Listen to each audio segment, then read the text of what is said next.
it's Mike with the Bus and the Bug.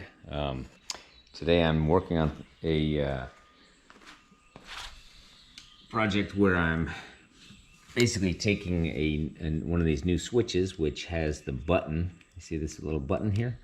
See, this switch is different than the one that I have because it allows the pressurized washer fluid to work. See, what I have here is a switch here that has two positions, 1, 2, but it doesn't have the button, so I'll replace it with this one. And this one, if I press the button, then see this one, it's interesting how this thing works. It has, you can see, like an inlet and an outlet of the washer fluid. Plus it has what looks like about 5 prongs. I have to look at the old one here and see how many prongs it has. But this one here has the button. So you can see, like, it has this long prong, which is the button. And that pushes through here.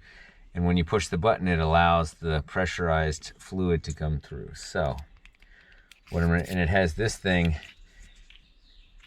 which is the thing that attaches it to the dash.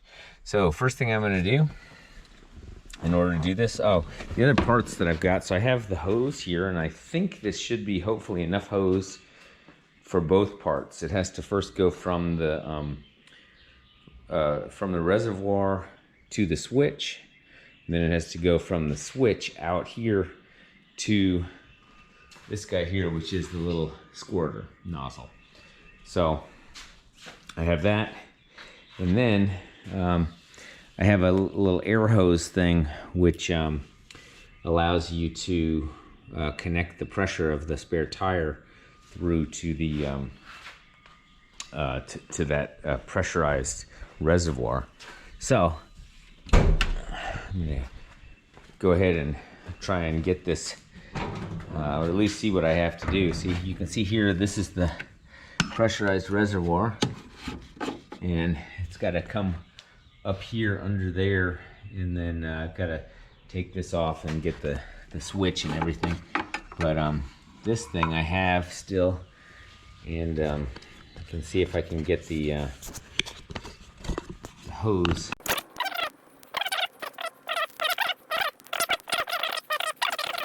All right, well, let's see if I can do this without damaging it too much. All right, get that off. Pretty sure this,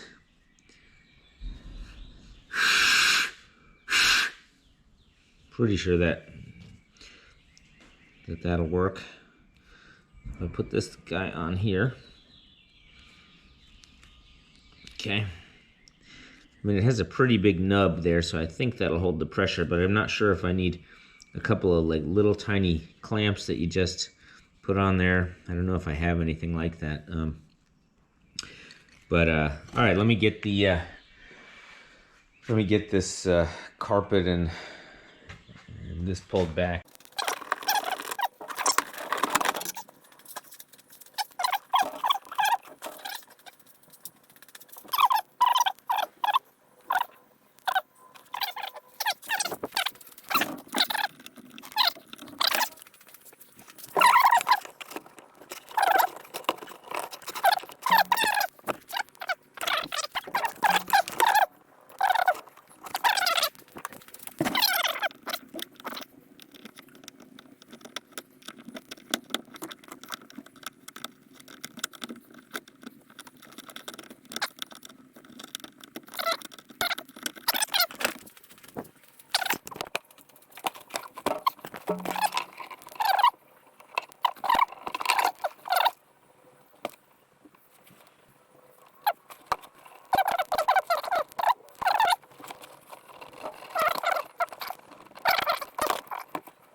Alright, so I'm going to put a combination of washer fluid like this and just some water using this funnel.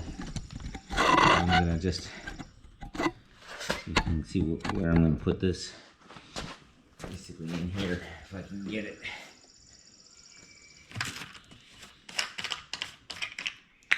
I'm not exactly sure how full to make this, but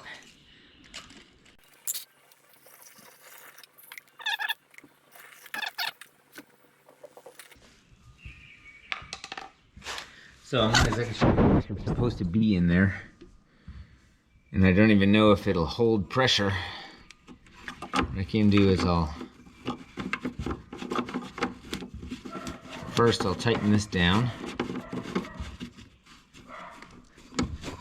And then I'm gonna try to actually pump some air into this.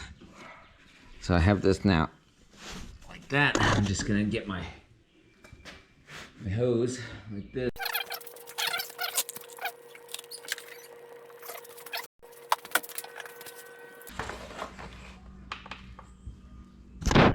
This, just put 10 pounds of pressure in and see what happens here with this thing. So it does squirt out. You can see. Put some pressure on that. It'll start squirting out. So that's good.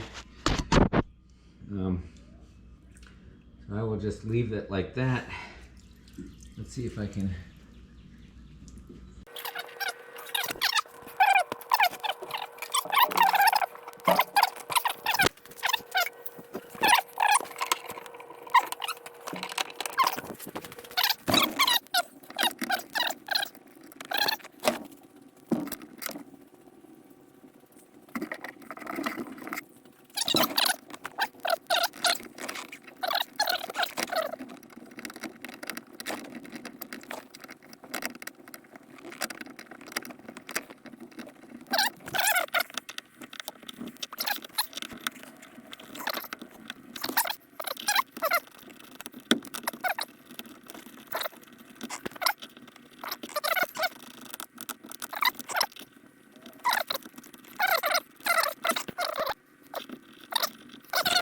Okay, so what I'm doing now is I got the hose and I cut the hoses to the various lengths. This one could probably be cut a little bit more. I think like this. There can be a little wiggle room in there since you know, when you fill it, you're gonna twist it around and stuff. So good to have like a little bit of play. And then out is the outer one and in is the inside one. So I'm going to go ahead and put this on the right side of this radio wire, or radio.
All right, so now let's see what happens if I put this thing in there.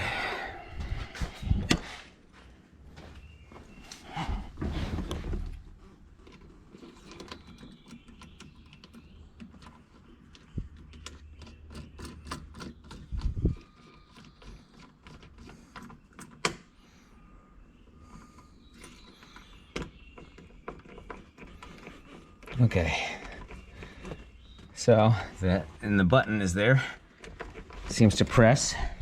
So now what I'm going to do is inflate this a little bit and we'll see if it works.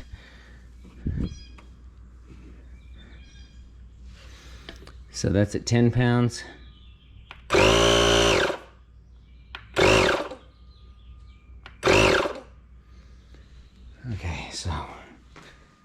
if I press the button, see what happens.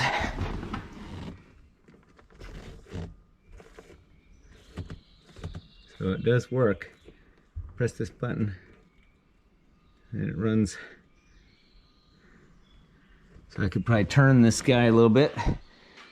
I know these are aimable, these two little things here, so if I turn this a little bit and then I get a really tiny spiky thing, and then I can aim the, what I need to do is get a little tiny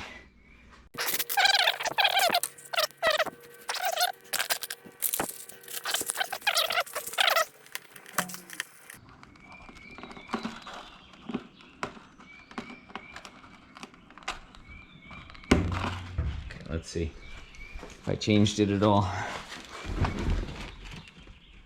No, if anything, I made it go higher. This one is fine. This one needs to squirt more to the side. It does work though, look at that. Press this button, and it seems to work for a while. Now the more air I can get in, look at that, it's... Okay, I'm gonna keep aiming it and then I'll show you the final product. All right, so in the end what I did is I put this little extender on there, and that seals the valve that leaks from the older one. Now I can take this and make sure that it's holding air. So let's see.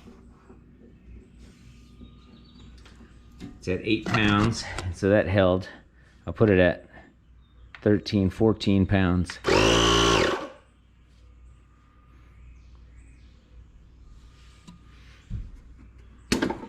Okay, so now if I just leave that thing on there, that's fine. Whoops, I'll leave that thing on there just like that. And then this thing, you can see this is the hose coming up here. It's a little bit longer than it probably has to be, but that's okay. And then just to, you know, I've waited a little bit, see if that air, so it squirts. It's funny how it's silent because there's no motor. So I can turn this on and I can do the sprayer. So that's perfect. Now it works. And I go to parks it. It works great. Okay, so, all right. So all I gotta do now is clean this up and, you know, put on my wire cover again, and this whole thing looks like it works really well. I could probably, you know, it's funny because this thing here is the sort of the cheapy one that they sell for the Beetle. What I did on the bus is I bought these here, which are much higher quality. The plastic is better.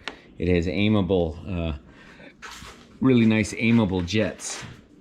And I like this much better, the way that it hooks in and how solid that is. So, you know, I could do that and get something like that. It's also black and the plastic is much more solid.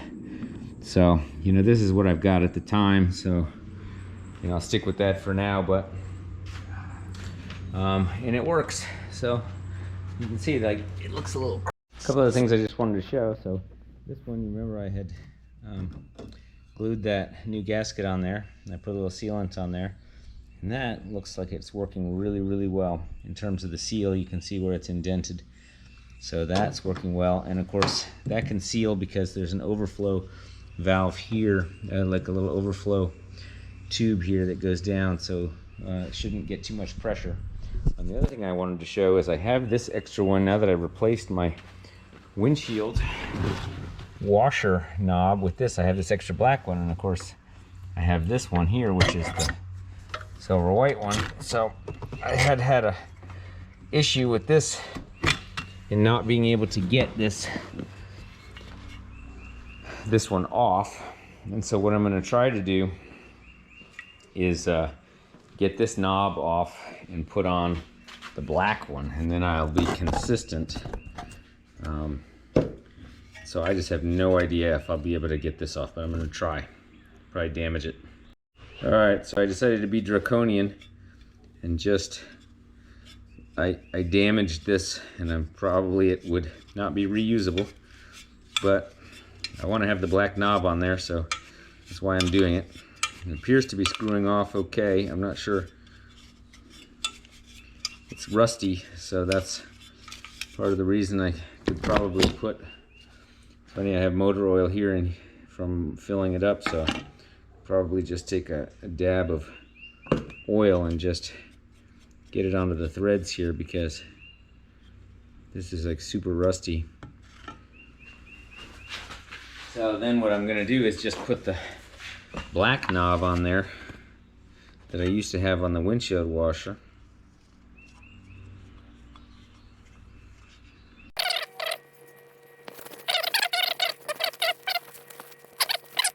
In.